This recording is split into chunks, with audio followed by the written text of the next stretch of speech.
Halo pembelajar Indonesia, jumpa lagi di rumah Manusia Pembelajar Official.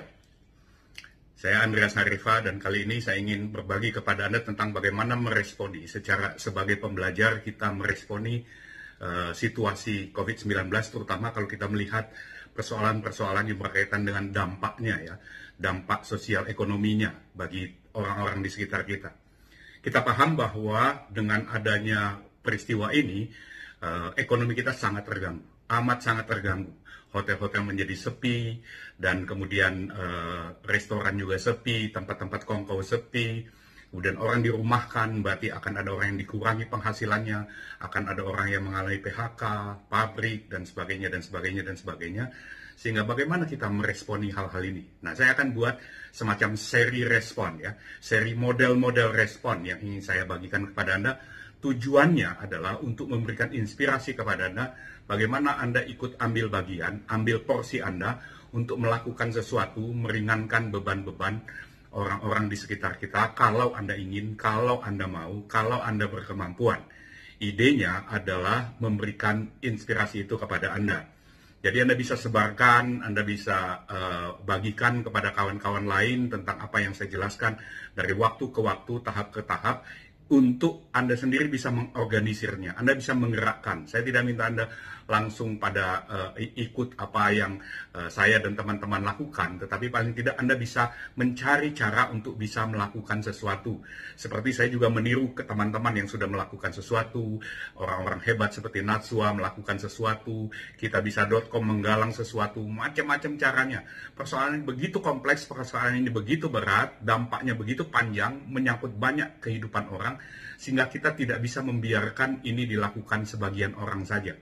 Pemerintah saja tidak mampu, tidak cukup mampu untuk bisa menangani ini secara keseluruhan. Biarlah pemerintah menjalankan bagiannya, dan kita mencoba mencari cara menjalankan apa yang kita bisa, ya, tanpa harus kita join dengan kitabisa.com. Kalau Anda mau join jadi donatur di sana, jempol, ya.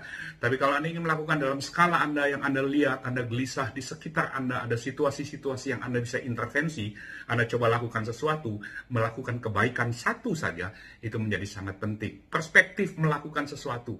Jangan pusing dengan skala besar kecilnya. Jangan pikir kalau Anda melakukan sesuatu itu, aduh ini kan cuma sedikit dan sebagainya dan sebagainya. Enggak. Nanti saya akan bicara khusus tentang perspektif membantu sedikit. Sedikit itu apa dan sebagainya.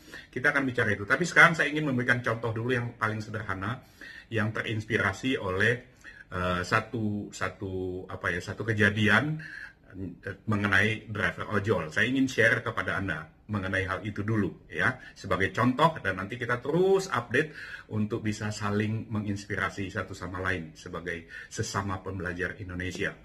Kurang lebih itu dipicu oleh sebuah cerita sebetulnya. Saya dapat dari WA ya.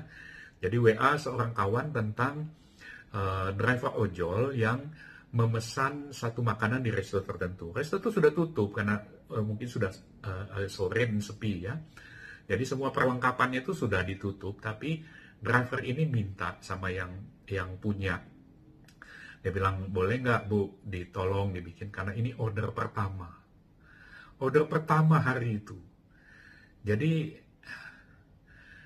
tersentuh oleh belas kasihan mungkin ya, yang punya resto.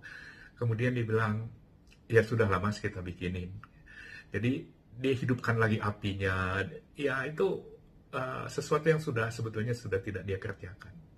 Dan kemudian karena juga mungkin empati dengan driver ini, dia kemudian membuatkan teh manis untuk orang ini. Kemudian orang itu mengatakan, Bu, saya nggak pesan teh manis. Enggak Pak, ini bukan pesanan, ini buat Bapak. Dan dia menerima dengan terharu. Saya terganggu loh dengan cerita seperti itu. Dan kemudian saya pikir harus ada yang bisa dilakukan. Masa saya punya banyak pengalaman dan pikiran-pikiran saya nggak bisa saya gunakan sesuatu. Jadi saya buat seri bagaimana melakukan sesuatu dalam proses ini yang ingin saya share pada Anda bagian demi bagian. Kali ini yang saya ceritakan satu saja dulu ya. Jadi dengan melakukan itu kemudian saya buat standarnya. Saya buat standarnya, nanti screenshotnya saya bagi di bagian akhir kalau Anda ingin tiru ya. Memang tujuan saya adalah kalau bisa Anda coba ikut melakukan. Kalau Anda bisa lakukan, saya akan berterima kasih sekali.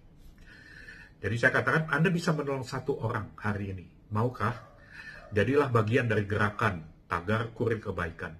Hanya dengan 25.000 atau 50.000 sehari bisa berarti bagi seorang. Caranya apa? Caranya pesanlah di antara jam 11 atau maghrib. Karena itu menjelang jam makan.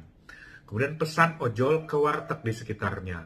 Jadi supaya Anda bisa pesan gitu ya. Nah, kemudian sesudah pesan, lontong sayur, nasi uduk kayak apa kayak gitu ya, nasi goreng dan sebagainya, bayar pakai e-wallet. Kemudian sesudah dipesan, pesanan sudah selesai, mau diantar, baru Anda hubungi supaya warung itu jelas-jelas sudah mendapatkan rezekinya. Nah, kemudian baru Anda hubungi driver ojol untuk mengatakan bahwa itu untuk dia. Jadi dia bisa dapat makanannya. Jadi dua pihak itu ya, warungnya dapat, driver ojolnya dapat. Kemudian beri dia bintang 5. Kemudian besok ulangi lagi. Satu aja. Nah, kalau Anda bisa mendengar ini, Anda bisa melakukan ini, satu aja. Satu orang saja. Kalau Anda yang mendengarkan ini ada 10 orang dapat makanan hari ini. Kalau yang dengar 100, ada 100 orang. Saya tidak tahu berapa banyak. Saya akan sebarkan ini di seluruh network jaringan yang saya bisa lakukan. Supaya Anda dapat idenya. Kalau Anda mau, bisa Anda bantu. Dengan 25.000, dengan 50.000, Anda bisa lakukan sesuatu. Menolong driver ojol dan warung itu. Masih banyak yang lain yang perlu dibantu atau apa. Tapi sekarang sementara saya sharingkan itu saja. Nanti saya bagikan di bagian akhirnya, screenshotnya. Anda bisa gunakan itu dan Anda bisa share kepada sebanyak mungkin orang yang tergerak membantu dengan cara ini. Caranya tidak harus begini. Ada banyak cara. Perlahan-lahan nanti saya akan informasikan beberapa cara yang lain di lewat channel ini. Inilah saatnya melakukan sesuatu. Inilah saatnya melakukan sesuatu. Sebisa kita, seikhlas kita, semampu kita. Kalau kita lakukan dengan sungguh-sungguh, yakinlah kita bisa melewati ini dan kita akan bersyukur bahwa kita melewati proses ini dan kita menjadi manusia yang lebih baik. Saya doakan kita jadi manusia lebih baik. Manusia Indonesia yang lebih baik. Itu dulu sharing saya kali ini. Salam 2045 Indonesia Raya.